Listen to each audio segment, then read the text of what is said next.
사도 바울은 로마서 5장 8절 말씀에 이렇게 말씀합니다. 우리가 아직 죄인 되었을 때 그리스도께서 우리를 위하여 죽으심으로 하나님께서 우리에 대한 자기의 사랑을 확증하셨느니라고. 이렇게 하나님의 아름다운 사랑을 확증시키시기 위하여 예수를 십자가 위에서 못 박아 죽게까지 우리를 사랑하셨는데요, 하나님의 사랑의 확증은 예수의 십자가의 죽으심이지만 십자가의 죽으심을 당한 당사자인 예수 그리스도의 마음은 참으로 힘들었을 것입니다. 오늘 본문에 보면은 그 주님의 심정을 자세히 설명해 놓고 있습니다. 예수님의 십자가를 앞에 두시고 겟세마네 동산에서 기도하시다가 너무 힘들고 어려워서 고통 속에서 주를 향하여 기도하는 그런 기도의 내용 속에서 주님의 그 고민스러운 마음의 아픔을 간직한 그 기도의 내용이 본문에 잘 기록이 되어져 있습니다. 분명히 우리 예수는 우리의 믿음의 대상입니다. 즉 삼위일체 하나님으로서 성자 하나님이십니다. 그러면서 동시에 인간의 몸을 입으시고 이 세상에 오신 완전하신 인간이십니다. 오래같이 잠을 주무시기도 하셨고 또 생리적인 욕구도 있었었고, 그리고 피곤하시면 쉬시기도 하셨습니다. 목이 마르면 물을 달라고 하시면서 목을 축이시기도 하셨습니다. 이것은 하나님이시면서 우리 인간의 몸을 입고 오신 하나님이신 우리 예수 그리스도의 인간의 모습을 자세히 설명해 놓고 있습니다. 3년의 공생의 삶을 통해서 우리에게 참 인간으로서 우리가 이 세상을 살아가면서 신앙생활을 어떻게 해야 될 것인가를 인간의 몸으로서 우리에게 몸소 보여주신 그런 모습들을 우리는 성경 전체를 통해서 경험하게 됩니다. 그래서 히브리서 기자는 히브리서 4장 15절 말씀에 보면은 우리에게 있는 대제사장 즉 예수님은 우리의 연약함을 동정하지 못하실 리가 아니요 모든 일에 우리와 똑같이 시험을 받으사 저는 그에게 죄는 없다라고 말씀하고 있습니다. 우리와 똑같은 동일한 고난을 받으셔서 우리를 동정하시는 분이시지만 우리와 다른 점은 그분은 죄가 없다라고 말씀하신 것이죠. 성경 우리에게 예수님도 우리처럼 똑같은 어려움을 당하셨습니다. 우리가 힘들어했던 모든 일들 그분은 경험하셨습니다. 우리가 울었던 그 순간에 주님도 눈물을 흘리시기도 하셨습니다. 우리의 마음 아파하셨던 그 모든 아픔의 과정들을 주님은 친히 다 경험하셨다 이 말씀입니다. 그럼 주님께서 이런 고난과 아픔 속에서 신앙인으로서의 승리자의 모습을 우리에게 보여주셨는데 우리 역시 주님께서 우리에게 보여주신 그런 삶의 모습대로 살아간다면 우리는 어떤 시련과 어떤 역경과 어떤 아픔과 고독함 속에서도 눈물 속에서도 승리할 수 있다는 사실을 우리에게 말씀해 주고 있습니다. 그렇다면 우리는 이 시간 예수님께 기도하셨던 그 겟세마네 동산으로 한번 올라가 보려고 합니다.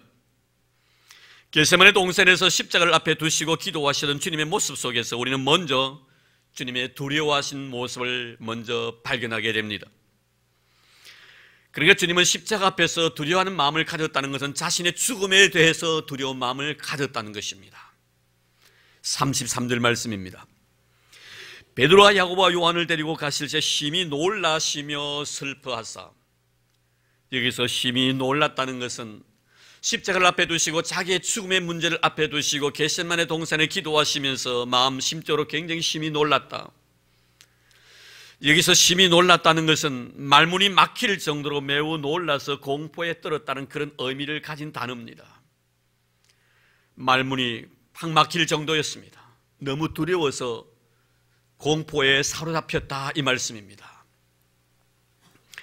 또한 여기서 슬퍼했다는 말씀은 매우 슬퍼하며 근심했다는 그런 의미의 단어입니다. 그러므로 십자가 앞에 두시고 예수님이 기도하신 그 시간은 말문이 막힐 정도로 공포에 떨면서 근심 어린 마음으로 하나님 앞에 기도했던 그 심정을 성경은 자세히 묘사해 놓고 있습니다. 그래서 우리도 언젠가는 이 죽음이라는 삶의 과정을 우리는 어느 누구든지 다 통과하게 될 것입니다. 우리는 지금 나이가 적든 많든 간에 모두가 생각하기를 우리의 삶이 이 땅에서 영원히 지속될 것 같은 착각 속에 살아갑니다. 심지어 때로는 우리가 천년 만년 사는 것 같이 행동할 때가 참으로 많습니다. 그러나 성경은 분명히 우리에게 말씀합니다. 사람이 죽는 것은 정한 이치라고. 그렇습니다. 죽음이란 것이 우리에게 분명히 도래할 것입니다. 누구나 이 죽음의 문제에 우리가 정말 다갔으면 우리 주님의 그 심정을 우린 다 느끼게 될 것입니다. 말문이 팍 막힐 정도로 공포에 떨면서 두려워하는 그런 심적 상태를 우리는 다 경험하게 될 것입니다.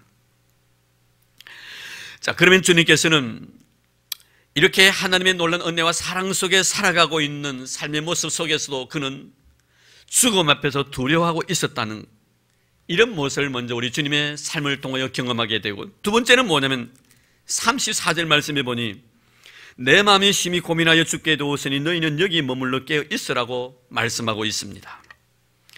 상당히 외로움을 느꼈다는 것을 한눈에 볼 수 있는 그런 대목이기도 합니다. 이런 사람이 마지막 죽음에 임박하게 되면요, 나도 모르는 사이에 자신도 고독함과 외로움에 사무치게 됩니다. 분명히 곁에 사랑하는 남편이 계십니다. 분명히 곁에 사랑하는 아내가 있고요, 사랑하는 자식들도 있고요, 친구도 없잖아 있습니다만 왠지 나 홀로인 것만 같습니다. 아무리 많은 사람이 내 주위에 있다 할지라도 그들은 내 자신의 모든 삶에 대해서 해결해 줄 수 있는 그런 능력을 가진 자가 없기 때문에 우리는 죽음이란 이 하나의 사건 앞에서 다 외로움과 고독함을 느끼게 마련인 것입니다. 그래서 사도 바울도 디모데후서에 보면은 디모데를 향하여 편지하면서 빨리 오기를 바랬습니다. 속히 내게로 오라고. 그러면서 네가 올 때 마가 요한을 꼭 데리고 오라라고 이렇게 간곡하게 부탁하는 그런 내용의 말씀도 우리는 성경을 통하여 발견하게 됩니다. 오늘 말씀 속에서 예수님께 십자가를 앞에 두시고 겟세마네 동산에 기도하러 가셨는데 홀로 기도하러 가신 것이 아니라 제자들과 함께 동행을 합니다. 그리고 특별히 베드로와 야고보와 요한을 따로 데리고 겟세마네 동산에 가서 기도하셨다는 것은 그 외로움을, 그 고독함을 달래고 싶었던 인간이 가지고 있었던 그런 심적 상황이 아니었던가, 우리 이렇게 생각해 볼 수가 있을 것입니다. 여러분, 그렇습니다. 우리 인간이 힘이 들면 힘이 들수록, 어려우면 어려울수록 곁에 누군가 나를 도와주기를 바라는 그런 간절한 마음들이 나에게 있지요. 우리 주님도 인간의 몸을 입으시고 이 세상에 오셨기 때문에 예외는 아니었습니다. 우리 예수님께서 예루살렘에 들어가셔서 십자가를 지시기 이전에 제일 마지막 집을 찾으셨던 곳이 바로 마리아와 마르다 가정이었습니다. 마리아와 마르다 가정에 갔었을 때 마르다는 주님을 대접하기 위해서 부엌에서 분주하게 음식을 장만하고 있었습니다. 마리아는 주님의 무릎 앞에 자기는 앉아가지고 주님의 입에서 나오는 말씀을 듣고 있었습니다. 마르다가 이야기를 합니다. 주님, 내 동생으로 하여금 나의 하는 일을 좀 도와주라고 요청하시면 안 됩니까? 이때 주님께서 마르다에게 한 말이 이렇게 말씀하셨습니다. 마르다, 너는 너무 많은 일로 하여금 분주하구나. 네 동생 마리아는 자기가 택한 이 일을 너무너무 소중하게 여긴 나머지 그 일이 귀하기 때문에 어느 누구에게도 양보하지 않을 거다. 그는 참 좋은 일을 선택했다라고 주님께서 말씀하신 적이 있습니다. 여기서 물론 우리가 가끔 설교를 하면서 그런 어떤 배경에 대한 이해 없이 음식을 장만하는 것보다 말씀을 듣는 것을 더 소중하게 여기신다라고 그렇게 이해할 수가 있습니다. 물론 그렇습니다. 음식을 장만하는 것보다 주님의 말씀을 듣는 일이 더 귀합니다. 그러나 여기서 우리가 결코 간과해서는 아니 될 것은 지금 왜 주님이 이 말씀을 하셨는가 하는 문제입니다. 그분 앞에는 분명히 십자가가 놓여져 있습니다. 이제 겟세마네 동산에서 십자가와 더불어 싸워야 합니다. 이런 고독함과 외로움과 두려움 속에서 주님 마지막 한 가정을 찾으셔서 그 가정에 가서 무엇인가 그 외로움을 달래고 싶었던 마음이 있었을 것입니다. 그 심적 상태를 가장 누가 이해해 준 것입니까? 마르다가 아니라 마리아였습니다. 그래서 주님은 마르다가 선택한 일보다 마리아가 선택한 그 일 자체에 가치를 부여하고 있는 것을 보게 됩니다. 참 외로웠고 고독했기 때문에 누군가가 내 마음에 있는 이야기를 좀 하고 싶었고 또 위로를 받고 싶었던 주님의 심정을 우린 여기서 경험하게 되는 것입니다. 이런 그렇습니다. 누구인들 다 이런 죽음 앞에서 외로움과 고독함을 느낄 수밖에 없는 상황, 주님도 역시 이렇게 외로움과 고독함 속에서 누군가가 위로해 주기를 바라는 간절한 마음이 있었기에 제자들을 데리시고 겟세마네 동산에 올라가셨다는 것을 말씀해 줍니다. 그러고 난 뒤에 우리는 한 가지 더 생각할 것은 주님의 제자들에 대한 이해인데요. 42절 말씀에 보면요, 인간에 대한 긍휼의 모습이 진하게 묻어나는 내용이 나타나 있습니다. 마지막 절 42절 이렇게 말씀합니다. 일어나라 함께 가자. 보라 나를 파는 자가 가까이 왔느니라. 일어나라 함께 가자고 이렇게 이 이야기를 들은 사람은 베드로와 야고보와 요한이며, 나를 파는 자가 왔다고 해서 나는 파는 자가 바로 이 가룟 유다를 두고 하는 말입니다. 여러분, 여기서 새 제자에게 가룟 유다에 대한 이야기를 하지 않냐고 나를 파는 자라고 이야기를 합니다. 왜 그의 이름을 이야기하지 아니했을까? 보라 가룟 유다가 온다. 그는 나를 팔 자다. 이렇게 말씀하지 아니하시고 나를 파는 자가 온다라고 말씀합니다. 끝까지 인간에 대한, 상대방에 대한 배려입니다. 사실 주님께서 가룟 유다에 대해서 이렇게 말씀하신 적이 있었습니다. 참 불쌍한 나머지 너무 안 돼서 차라리 네가 이 세상에 태어나지 아니했으면 더 좋았을 텐데라는 그런 아쉬움의 말씀을 하신 적이 있습니다. 아무리 회개를 촉구해도 회개하지 않습니다. 자기가 가는 길이 바로 죽음의 길이라는 사실, 지옥으로 들어가는 길이라는 사실을 알고 있으면서도 그 길에서 돌아설 수 없는 것. 그래서 주님께는 그를 긍휼히 여기는 마음으로, 불쌍히 여기는 마음으로 차라리 네가 이 세상에 태어나지 않았더라면 더 좋았을 텐데라는 그런 말씀을 하신 것입니다. 겟세마네 동산에서 주님께서 기도하고 내려오시다가 가룟 유다를 만납니다. 라비야 안녕하십니까? 라는 볼에 입을 맞춥니다. 이때 주님께서 마지막 그에게 던지신 메시지가 뭡니까? 이제 네가 하고자 하는 일을 하라. 내가 더 이상 너에게 뭐라고 말할 수가 없다. 내가 너에게 할 수 있는 모든 말은 다 했다. 그러나 너가 회개하지 아니했다. 돌아오지 아니했다. 이제 네가 하고 싶은 일을 하라는 것입니다. 얼마나 여러분 참 마음이 아팠었으면 이런 말씀을 하셨겠습니까? 차라리 네가 이 세상에 태어나지 아니했다면 더 좋았을 터인데, 여러분, 우리 인간이 이 세상에 태어난다는 건 얼마나 축복된 사건입니까? 나 하나를 생각해 보십시오. 내가 이 세상에 태어났기 때문에 하나님의 창조와 이 아름다운 자연의 창조의 아름다움을 날마다 생활 속에 느끼며 살아갑니다. 사랑의 의미를 깨닫게 되었고요, 구원의 역사에 우리가 참여해서 날마다 주의 은혜 속에 행복을 노래하며 살아가고 있습니다. 여러분, 우리가 하늘에 있는 별을 보고 달을 보고 해를 봅니다. 졸졸 흐르는 시냇가에 시냇물 소리를 듣습니다. 바람 소리를 듣습니다. 나뭇결이 흔들립니다. 봄이 되면 파릇파릇 새싹이 돋아나고, 여름이 되면 싱그러움을 자랑합니다. 가을이 되면 단풍이 들고, 겨울이 되면 그 잎들이 떨어 낙엽이 됩니다. 이런 모든 현상들, 이런 모든 사계의 변화들, 자연의 모든 계시들은 어찌 보면 나 하나를 위한 하나님의 창조의 역사였습니다. 내가 이 세상에 태어나지 아니했다는 그 모든 것들이 나에게 무슨 의미가 있겠습니까? 참으로 놀랍습니다. 내가 이 세상에 한 인간으로 태어났다는 그 자체가 얼마나 신비로우며 얼마나 놀라운 축복이었던가. 그런데 여러분, 예수님께는 가룟 유다에게 네가 태어나지 아니했더라면 더 좋았을 걸 합니다. 인간에 대한 동정입니다. 긍휼히 여기는 그런 마음입니다. 여러분, 자신을 배반하고 자신의 등을 돌리고 자신을 통하여서 언삼십을 취하고자 원했던 이 배은망덕한 제자였던 이 가룟 유다, 그를 향해서도 끝까지 그 이름을 밝히지 않냐고 나를 파는 자라고, 이게 주님께서 제자들에게 그를 소개시켜 준 것도 여전히 마지막까지 그에 대한 배려였습니다. 자, 그렇다면 우리는 주님께서 이런 놀라운 역사를 통해서 많은 일들을 이루시고 끝까지 십자가 앞에서 자기 자신은 두려움 속에, 공포 속에서, 때로는 외로움 속에서 고독함을 달래는 그 순간 속에서도 자신을 배반했던 제자를 갖다 긍휼히 여기는 이 마음의 근원은 어디에 있었던가? 여러분, 그렇습니다. 우리가 언젠가는 이 세상을 떠나서 죽음이라는 한 관문을 통과하게 될 것입니다. 그 죽음 앞에서 우리가 초연해질 수 있는 방법, 내 홀로밖에 없고 모든 자들이 내 곁에 다 떠난 것처럼 외로움과 고독함 속에서 싸울 때 그 고독함을 이길 수 있는 비결, 내가 그토록 싫어했고 미워했고 저주스러웠던 그 사람에 대해서 끝까지 정말 긍휼과 관심과 배려를 베풀고자 원했던 그 마음, 이런 마음은 어디에서 기인될까요? 여러분, 우리 예수님의 모든 삶을 통해 우리가 경험하는 것은 뭡니까? 주님은 큰 그림을 계시고 계신 분이라는 것을 우리는 알게 됩니다. 이 죽음 이후에, 십자가의 죽음 이후에 이루어질 많은 사건들을 머리에 떠올리고 있습니다. 그리고 어느 누구도 상상하지 못하는 엄청난 명작을 지금 그리고 있는 것입니다. 나 하나의 죽음으로 인해서 하나님이 이 온 인류를 살리시는 그 위대한 구원의 역사를 지금 주님은 머리에 그리고 있는 것입니다. 그렇습니다, 여러분. 우리가 어떤 어려운 문제에 봉착했을 때 나는 과연 내 인생에 대해서 어떤 그림을 그리고 있는가 굉장히 중요합니다.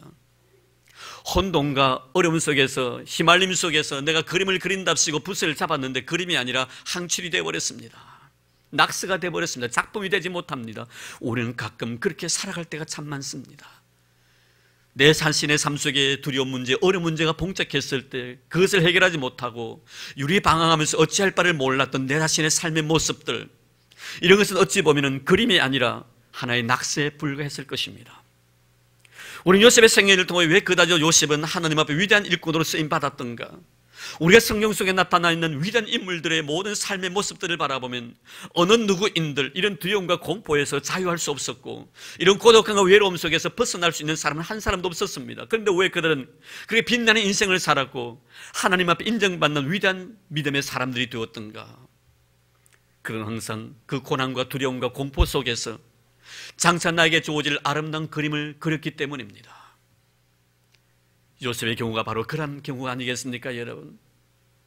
그가 만약에 우리처럼 하나님에 대한 절대 신뢰와 내 자신의 이런 사건 이후에 이루어질, 전개되어질 하나님의 놀라운 작품에 대해서 내가 구상하지 않았더라면, 그가 구덩이에 빠졌을 때 허우적대면서 그 공포섬에 두려워하고 있을 때 하나님 왜 외면하십니까?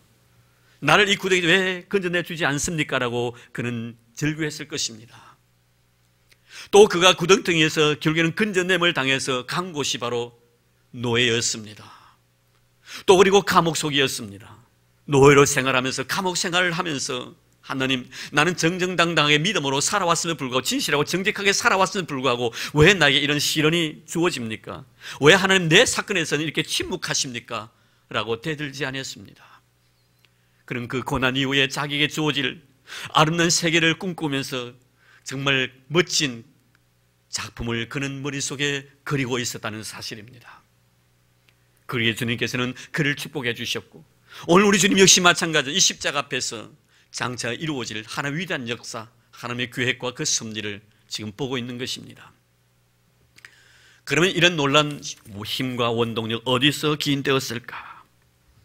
그것은 바로 예수 그리스도의 기도에서 이 일이 이루어졌다는 것을 말씀해 줍니다. 그 원동력은 어디 있었던가? 바로 기도의 힘이었다는 것입니다. 위로움과 고독함을 이길 수 있는 힘이 기도였고, 두려움을 극복할 수 있는 힘도 기도였고, 자신을 배신하는 자에게 마지막 인간이 배려를 할 수 있는 그 힘도 바로 기도에서 기인되었다는 것을 우리에게 말씀해 주고 있습니다. 사랑하는 성도 여러분, 우리가 힘들고 어려울 때 무엇부터 해야 합니까? 하나님 앞에 기도하기를 바랍니다. 하나님 앞에 무릎 꿇는 여러분 되기를 주의 이름으로 축복합니다. 하나님 앞에 무릎 꿇으면 분명히 그게 해답이 있다는 사실을 잊지 마시기를 바랍니다. 우리 주님 보십시오. 악한 사단이 얼마나 그를 유혹했습니까? 그리고 그의 마음을 뒤흔들기도 했습니다. 여러분, 우리가 살아가면서도 이런 유혹과 이런 어려움들이 있습니다. 어떤 사람이 고민이 많아져서 얼굴이 반쪽이 된 사람도 없잖아 있습니다. 걱정이 너무 많아서 얼굴에 기쁨이 사라진 자도 있습니다. 마음속에 불평불만 원망으로 가득 차 있어 삶에 대해서 즐거움이 없습니다. 보람이 없습니다. 의미가 없습니다. 저 사람을 보기만 해도 밉기 그지없습니다. 밥맛이 없을 정도입니다. 죽이고 싶은 그런 생각들이 내 마음속에 싹 틀 때가 있습니다. 여러분, 이럴 때 이 모든 고통 속에, 이 아픔 속에서, 이런 시련 속에서 우리가 벗어날 수 있는 유일한 길은 기도입니다. 할렐루야. 기도밖에 없음을 믿으시기를 바랍니다. 기도하는 자에게 이런 모든 어려움과 역경과 고난들을 이길 수 있는 힘을 우리 주님께 주시겠다고 약속하신 것입니다. 우리 예수님 겟세마네 동산에 기도하셨을 때 하나님 앞에 기도에 대한 응답을 받으셨다고 말씀합니다. 물론 오늘 보면 말씀에는 그런 내용이 기록되어 있지 않지만 예수님이 기도하셨던 그 흔적에 대해서 히브리서 기자는 히브리서 5장 7절 말씀 이렇게 말씀합니다. 그는 육체에 계실 때 자기를 죽음에서 능히 구원하실 이에게 심한 통곡과 눈물로 간구와 소원을 올렸고 그의 경건하심으로 말미암아 들으심을 얻었느니라. 들으심을 얻었느니라. 주님이 겟세마네 동산에서 하나님 앞에 기도했을 때 그 기도에 대해서 하나님이 응답해 주셨다고 말씀해 주고 있습니다. 심한 통곡과 눈물로 하나님 앞에 기도했을 때 우리 하나님은 우리 주님의 기도를 외면치 아니하시고 그 기도를 친히 응답해 주셨다. 들으심을 얻었느니라. 여러분, 우리가 기도할 때 기도의 응답이 뭡니까? 내가 기도하는 그것 자체가 기도의 응답임을 믿으시기를 바랍니다. 이런 그렇지 않습니까? 내가 기도하는 것도 내가 하고 싶어도 하는 것 아닙니다. 성령께서 내 마음속에 감동을 주셔야만이 가능한 거예요. 기도할 수 있는 은혜를 주셔야만이 내가 무릎을 꿇을 수 있다니까요. 내 마음속에 주님 앞에 나가서 기도하고 싶은 욕망들을 가지고 있지 않는 사람은 아무도 없을 것입니다. 성도라면 말입니다.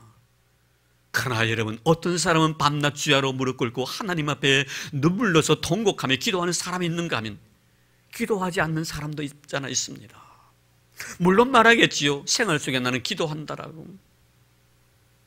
중요한 것은 뭡니까? 성령이 나를 이끌지 아니하시면, 성령께 나를 간섭해 주지 아니하시면, 성령이 나의 마음속에 들어오셔서 그가 내 자신의 모든 삶의 주인이 되지 아니한다면 나는 기도하고 싶어도 기도할 수 없다는 거예요. 그럼 기도는 뭡니까? 내가 기도할 수 있다는 것은 기도에 대한 응답인 것입니다. 기도해야만이 내가 해결을 받을 수가 있기 때문인 것입니다. 사랑하는 성도 여러분, 기도할 때마다 여러분은 항상 마음속에 나의 기도에 대한 응답임을 믿으시기를 바랍니다. 그 속에 은혜가 있고 그 속에 복이 있다는 것 잊지 마시길 바랍니다. 그러면 여러분, 오늘 본문 말씀을 보십시오. 기도 응답이 무언가? 내 자신의 삶의 변화입니다. 오늘 주님의 기도 속에서 제가 선조로 말씀을 드렸습니다만 그분은 우리의 섬김의 대상이에요. 우리의 경배의 대상입니다. 그분은 삼위일체 하나님이십니다. 그러면서도 인간의 몸을 입으시고 이 세상에 오신 완전하신 인간이십니다.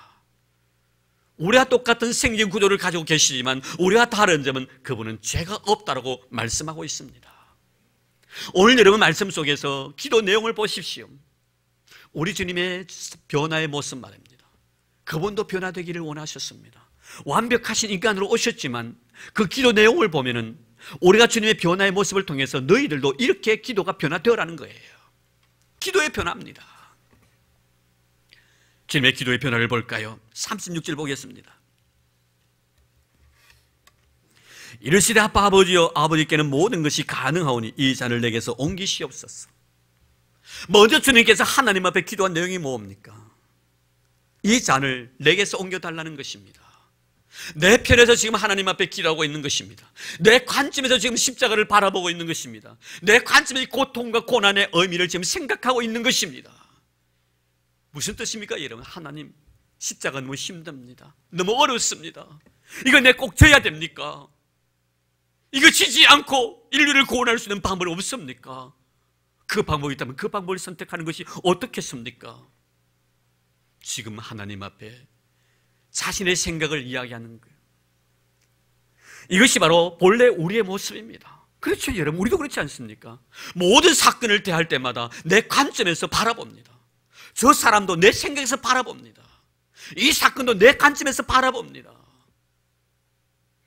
만약에 내가 어떤 사건이든지 어떤 일이든 어떤 문제든지 간에 그 모든 일들을 내 관점에서 바라본다면 해결점을 찾지 못합니다.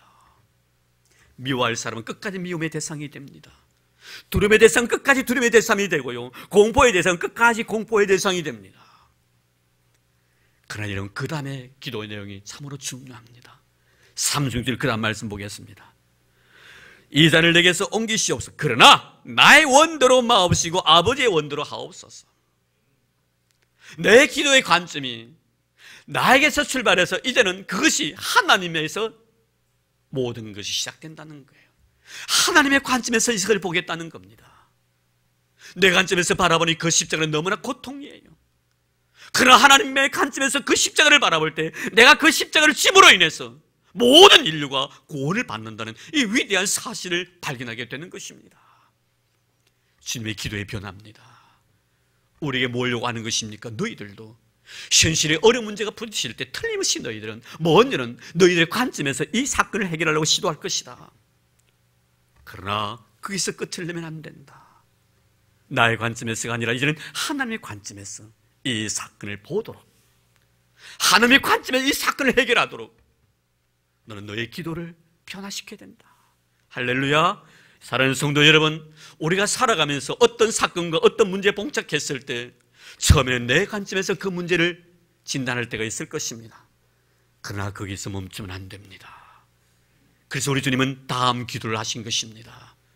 아버지의 원대로 되기를 원하나이다. 내 뜻이 아닌 아버지의 원대로 되기를 원하는, 하나님의 관점에서 그 사건을 보겠다는 것입니다. 하나님의 관점에서 내 사랑 남편을 볼 것이고 내 아내를 바라볼 것이고 내가 섬기는 이 교회를 바라볼 것이며 내 가정을 바라보겠다는 것입니다. 내 관점에서 출발하는 것이 아니라 하나님의 관점에서 시작된다는 것. 오늘 주님은 이 말씀을 통하여 내 자신의 삶의 중심이 내가 아니라 바로 하나님이 되심을 우리에게 자세히 설명해 주는 그런 내용입니다. 사랑하는 성도 여러분, 기도의 변화, 이것은 바로 내 자신의 변화입니다. 우리 주님은 이런 십자가 앞에서 공고할 때, 어려울 때, 힘들었을 때 주님 우리에게 말씀하십니다. 기도하라고 하십니다. 힘듭니까? 기도하십시오. 어렵습니까? 엎드리십시오. 두려움이 있습니까? 하나님 앞에 굴복하십시오. 그리고 그분께 기도하십시오. 그분은 분명히 해결점을 나에게 제시해 주실 것입니다. 이제는 모든 사건들, 모든 일들, 이래는 모든 하나하나의 모든 사건, 사사건건들이 내 관점에서 바라볼 것이 아니라 하나님의 관점에서 바라보십시오. 십자가는 고통 그 너머에 아름다운 의미를 가지고 있다는 것. 나의 현재 힘듦은 이 힘듦 그 현실이 아니라 그 이후에 더 영광의 아름다움을 나에게 주시기 위한 하나님의 내 생의 삶의 과정이라는 것을 깨닫게 될 것입니다. 그래서 사도 바울은 그렇게 말합니다. 하나님을 알지 못하는 자들에게는 십자가는 아무것도 아니다. 십자가는 모든 사람들이 바라볼 때 미련하게 보이는지는 모르지만 하나님을 믿는 우리들에게는 십자가는 하나님의 능력이 됨이니라. 하나님의 관점에서 십자가를 바라보고 승리하는 기도하는 우리 성도들 다 되기를 주의 이름으로 축복합니다. 하나님 감사합니다. 우리가 힘들고 어려울 때 기도하기를 원합니다. 십자가가 내 앞에 놓여져 있을 때 기도하기를 원합니다. 주님께서 우리에게 기도하라고 하셨습니다. 주님, 십자가상 정말 나를 위해 기도해 주셨던 주님, 그분은 십자가 앞에서 내 뜻대로 마옵시고 아버지의 뜻대로 되기를 원하나이다라고 자신의 기도를 변화시켰었습니다. 우리에게도 주님 이런 능력을 주시옵소서. 내 관점에서 바라보지 않게 하시고 하나님의 관점에서 십자가를 바라보고 내 주어진 모든 사건을 진단하게 하여 주옵소서. 예수님 이름으로 기도드리옵나이다. 아멘.